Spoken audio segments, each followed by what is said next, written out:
আল্লাহ তাআলা প্রত্যেক নবী রাসূলদের উম্মতদেরকে জিজ্ঞাসা করবেন, আমি কি তোমাকে সম্মানিত করি নাই?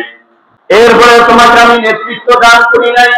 এরপরে আমি কি তোমাকে সহধর্মী দিই নাই? অর্থ আল্লাহ তাআলা জোড়ায় জোড়ায় আমাদেরকে সৃষ্টি করেছেন।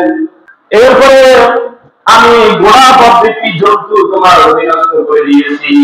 ঘোড়া এবং উটকে বিশেষভাবে উল্লেখ করার কারণ হচ্ছে আল্লাহ তাআলা উটকে এতটা শক্তিশালী করে আল্লাহ তাআলা সৃষ্টি করেছেন যে উট ৩ মাস পর্যন্ত যদি পানি পান না করে সে জীবিত থাকতে পারবে। সুবহানাল্লাহ।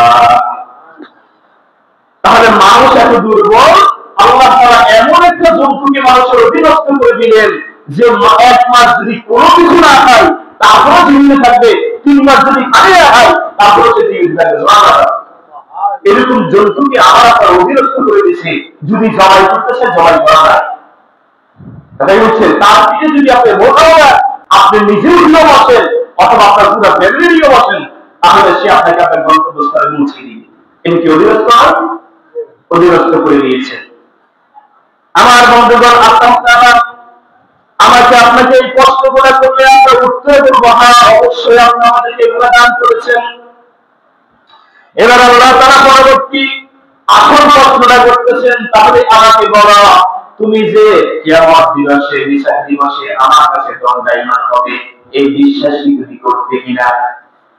তখন আমাদের মধ্যে অধিকাংশ লোক বলতো আমরা এইটাতে বিশ্বাস করতাম না। قال كذلك أتتك آياتنا فنسيتها وكذلك اليوم تنسى।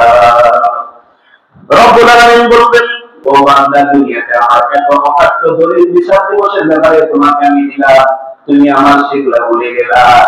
এই বিধায় আজকে আমি তোমাকে বলিলাম